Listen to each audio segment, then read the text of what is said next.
Sekolah kecil, layani siswa miskin dan hanya mengandalkan dana BOS. Sampai sekarang, banyak sekolah swasta kecil dengan jumlah di bawah 60 siswa yang tetap eksis untuk melayani masyarakat. Sekolah-sekolah tersebut masih mengandalkan dana bantuan operasional sekolah. Oleh Esther Lince Napitupulu, terbit di kompas.id 5 September 2021. Jakarta, Kompas. Nasib sekolah swasta kecil berada di ujung tanduk dengan munculnya kebijakan penyaluran dana bantuan operasional sekolah atau BOS yang mengharuskan sekolah penerima BOS memiliki minimal 60 siswa selama 3 tahun berturut-turut. Padahal, dana BOS inilah yang menjadi gantungan harapan sekolah kecil, terutama sekolah swasta, untuk tetap menyelenggarakan pendidikan bagi anak-anak miskin. Kepala Sekolah SMA Persatuan Guru Republik Indonesia atau PGRI 1 Curup, Kabupaten Rejang Lebong, Bengkulu, Kasih Darmanto yang dihubungi pada Sabtu 4 September 2021 mengatakan ia tidak dapat membayangkan bagaimana siswa miskin akan mampu bertahan menyelesaikan jenjang pendidikan SMP dan SMA jika tidak ada sekolah yang berpihak kepada mereka. SMP PGRI 1 Curup yang ia pimpin misalnya nyaris tak lolos memenuhi ketentuan minimal 60 siswa. Mereka berjuang keras untuk memastikan siswa yang pindah ke sekolah tersebut bisa tercantum dalam data pokok pendidikan atau dapodik sekolah. Sebab umumnya siswa yang pindah dari sekolah negeri ke SMA itu tidak mampu membayar pungutan komite, tetapi data mereka tetap tercatat di dapodik sekolah negeri. Jujur, sekolah kami hanya punya ruang kelas, tidak ada bantuan dari manapun kecuali dana BOS yang membuat sekolah bisa bertahan. Yang kami layani ini anak-anak dari keluarga miskin. Ada yang tinggal di panti asuhan, ada yang sambil kerja mengasuh anak orang lain. Kalau tidak ada sekolah yang gratis seperti sekolah kami di SMP dan SMA PGRI, siapa yang akan memastikan mereka dapat bersekolah tanpa terkendala biaya? Kata Kasih. Sementara ini, siswa SMP PGRI Curup berjumlah 29 siswa. Sekolah itu jatuh bangun untuk bertahan supaya siswa miskin tetap dapat belajar di sana. Berbagai program bantuan di luar BOS yang sering diterima sekolah negeri, baik dari pemerintah pusat maupun daerah, tak pernah diterima sekolah ini. Bagaimana kami dapat meningkatkan fasilitas sekolah jika hanya mengandalkan dana BOS sesuai jumlah siswa? Guru-guru hanya dibayar Rp5.000 per jam pelajaran. Ada tantangan manajemen, ada tantangan pembiayaan, ada tantangan memberikan pelayanan pendidikan bagi siswa miskin. Tetapi semua hanya mengandalkan dana BOS, kata Kasih yang juga pelaksana tugas Kepala SMP PGRI Curup. Seiring munculnya kebijakan penyaluran dana BOS pada 2019, dana BOS akan diberikan bagi sekolah yang memiliki minimal 60 siswa saja. Ketentuan ini tetap berlanjut pada Peraturan Mendikbudristek Nomor 6 Tahun 2021 tentang petunjuk teknis pengelolaan dana BOS reguler. Aliansi Organisasi Penyelenggara Pendidikan menolak Permendikbud Nomor 6 Tahun 2021 tentang petunjuk teknis pengelolaan dana BOS reguler yang dinilai diskriminatif ini. Pernyataan sikap bersama ditandatangani Sungkowo Muji Amono dari Majelis Pendidikan Dasar dan Menengah Pengurus Pusat Muhammadiyah, Z. Arifin Junaidi dari Lembaga Pendidikan Ma'arif Pengurus Besar Nahdlatul Ulama, Unifah Rosidi dari Ketua Umum Pengurus Besar PGRI, Ki Pardimin dari Taman Siswa, Vincentius Darmin Bula dari Majelis Nasional Pendidikan Katolik, dan David J. Chandra dari Majelis Pendidikan Kristen di Indonesia yang disampaikan pekan lalu.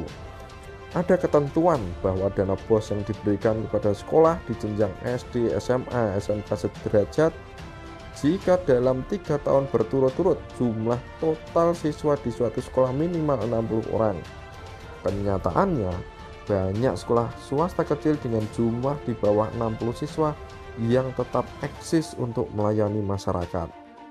Penyelenggara sekolah swasta mempertahankan sekolah swasta di daerah perdesaan, perkotaan, hingga pedalaman semata-mata demi melayani kebutuhan belajar siswa yang sulit menjangkau pendidikan.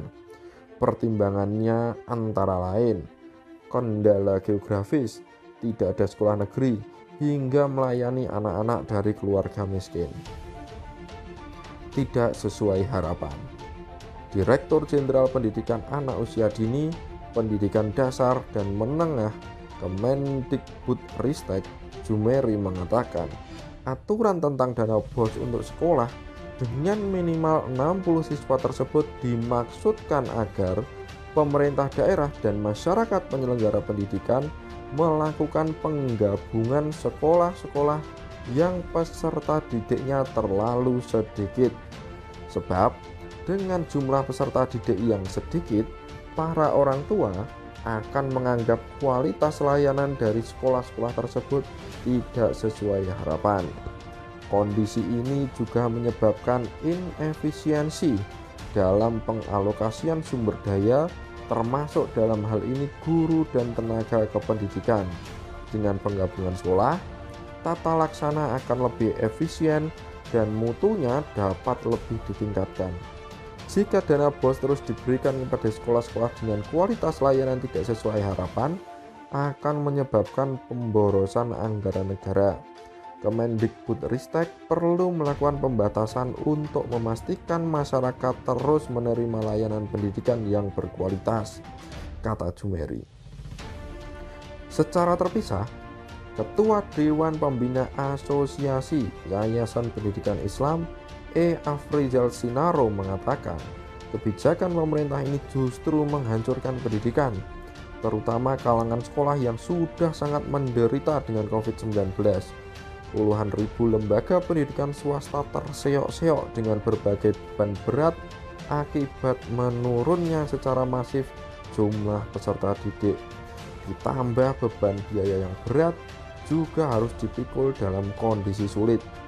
Harusnya negara hadir dengan solusi dan berbagai kemudahan agar generasi masa depan bangsa ini tetap mendapat pendidikan dengan baik. Namun, kebijakan yang ditempuh Mendikbudristek sekarang sudah sangat bertentangan dengan nurani bangsa. Tidak peduli sama sekali dengan kemiskinan yang sedang mendera masyarakat, terutama daerah-daerah yang untuk sekedar bertahan hidup saja sudah susah, ujar Afrizal. Kebijakan tersebut, kata Afrizal, mencerminkan ketidakberpihakan pada dunia pendidikan dan problem yang sedang dihadapi. Hal itu juga bertentangan dengan UUD 1945. Negara mestinya membiayai pendidikan nasional secara keseluruhan karena merupakan hak konstitusional warga negara. Mengutip pasal 31 ayat 1 dan 2 UUD 1945, kata Afrizal, pemerintah semestinya membiayai pendidikan seluruh peserta didik karena hal itu menjadi hak konstitusional warga negara. Kunci kesuksesan pembangunan yang sedang gencar digerakkan negara saat ini hanya akan berhasil dengan maksimal apabila pendidikan bisa dibenahi dengan tuntas. Jangan ada lagi keterbelakangan yang harus menjadi kendala kemakmuran. Jangan sampai memunculkan kebijakan yang hanya akan menindas masyarakat miskin tambah miskin. Dunia pendidikan yang sudah susah akan makin menderita dan terpuruk, kata Afrizal. Di acara ngobrol pintar seputar kebijakan edukasi, Minggu 5 September 2021 bertajuk "Ada Apa Dengan Diskriminasi BOS dan Pembubaran Badan Standar Nasional Pendidikan?" Wakil Sekretaris Jenderal Pengurus Besar Persatuan Guru Republik Indonesia atau PGRI, Dudung Abdul Qodir mengatakan, masyarakat swasta yang jatuh bangun mau berkontribusi untuk kehidupan bangsa jangan sampai terkendala hanya karena keluarnya Permendikbudristek tentang dana BOS. Ini kegelisahan organisasi yang memiliki lembaga pendidikan. Pemerintah wajib mendanai pendidikan nasional. Jangan karena siswa jumlahnya lebih kecil lalu tidak didanai. Kalau sekolah kecil sudah mau tenggelam, apa pendekatannya ditenggelamkan? Justru cari solusi. Pemerintah seharusnya membina sekolah kecil untuk mampu menghadirkan pelayanan bagus, kualitas bagus, sehingga lambat laun menjadi sekolah hebat, kata Dudung. Pemerhati pendidikan Aulia Wijiasih mengatakan, dalam pendidikan selama ini diskriminasi terus terjadi. Sekolah baik semakin baik dan ditetapkan menjadi sekolah model atau kini sekolah penggerak. Sementara sekolah biasa, apalagi sekolah kecil, semakin sulit mencapai standar karena sarana dan prasarananya saja tidak bisa memenuhi syarat. Bukankah tugas pemerintah mendampingi sekolah kecil supaya tetap mampu memberikan pelayanan pendidikan yang baik? Kata Aulia, editor Aloysius Budi Kurniawan.